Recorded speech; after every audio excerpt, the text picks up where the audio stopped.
hopefully that helps out. But what we're going to do now is we're going to segue into something that's going to really give you a big advantage on this. That's actually maintaining, cleaning your axles, keeping them greased so they work a little easier. But the reason you want to shoot for that is because the sprocket side is larger in diameter and it's a lot harder to spoon around that area.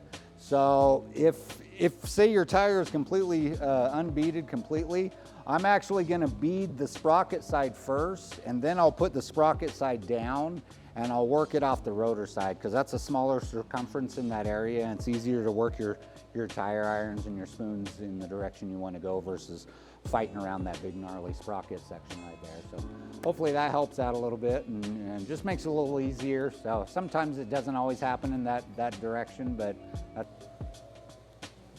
get that set up. All right. This is actually why I didn't tighten this down, because we're going to pull this back off again.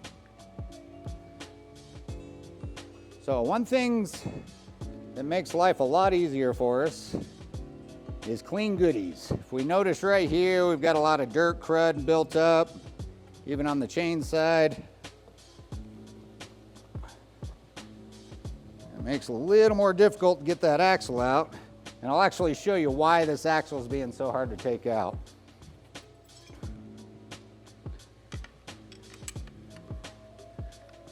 I'm a firm believer in a clean bike is a happy bike, and then we get to go out and take it and get dirty again. So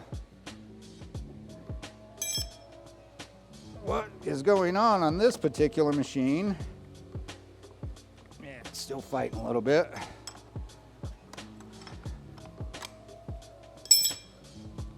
There we go.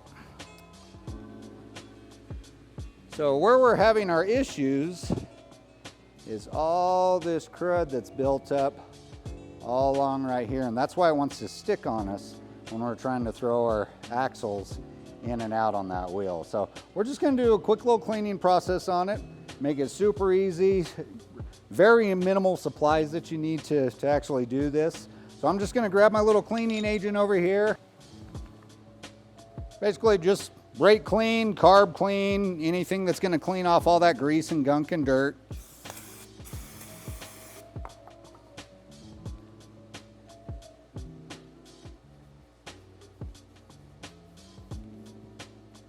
And maybe if you're spoiled, you have a solvent tank at home, you can get really crazy with it. So we're just going to clean all that stuff off. Now, if you come across some rust deposits on your axle here, especially on some earlier model bikes, you can actually start to see where some of the halo areas from where the bearings are riding at. Sometimes those will get a little buildup of rust or whatnot. Just take some Scotch-Brite and clean all that off. If you've got a wire wheel on a bench grinder, just give it a little dress all the way through, and that way it's nice and clean and fresh again. So once we've got that addressed, then we're going to take our adjuster plates and do the same thing. Get all the pockets cleared out, get all the gunk cleared out. Now, one thing I would recommend, because I've actually had to replace swing arms because of this, is if you haven't messed with your adjusters too often, back those all the way out, re-lube them, and then turn them back in to where they're working nice and clean for you. I've had these bolts seize up on clients' bikes to where there was no way to get them out. There's no access point to lubricate them. We had to replace the whole swing arm just because you couldn't get those out. So keep things moving on your bike. We're out playing in the dirt and the crud and all that stuff, so it's definitely a big advantage to go through and just save yourself some grief. I mean, you can spend 15 minutes on just cleaning your axle assemblies versus purchasing a whole new swing arm just on simple maintenance like this.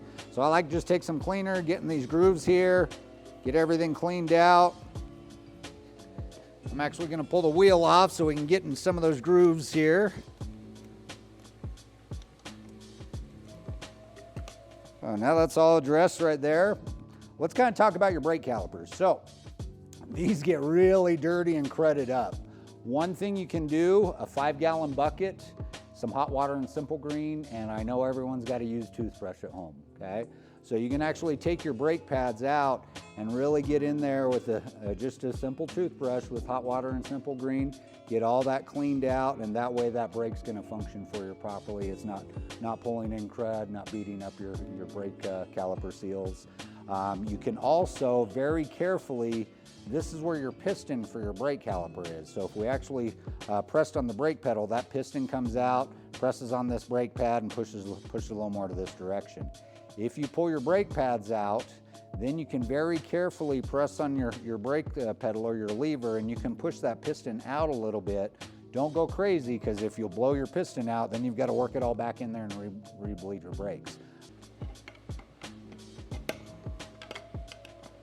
There we go.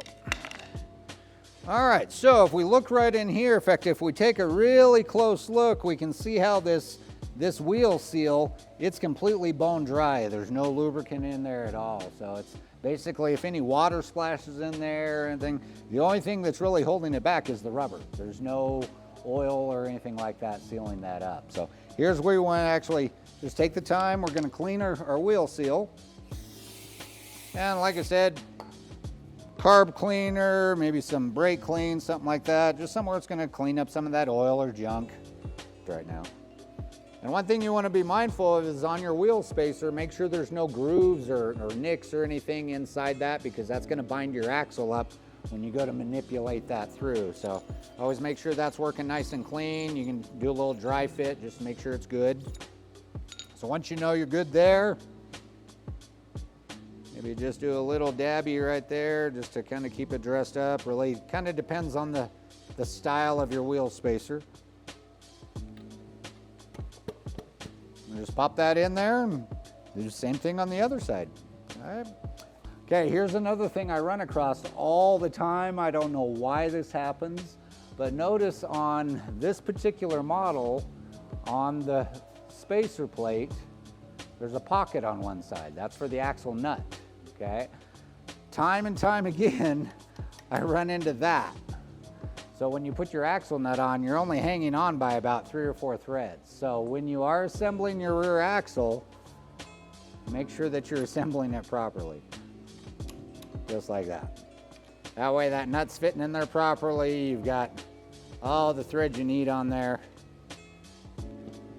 Like I said, simple green and hot water works out really good, or simple green or hot water and dish soap work really good too. If you've got the time, a little detailing trick, you can actually take WD-40 and hose down your entire hub assembly, let it sit overnight. WD-40 is actually a mild solvent. It'll make your rear hub assembly look like brand new. The only problem is don't get it all over your brake assembly, because then you've contaminated your brake pads and you got to replace those. But just a detailing trick. I've done it on my swing arms. You can hose all that down and just let it sit overnight. You get back there, scrub it all off, and you pretty much have a new looking swing arm.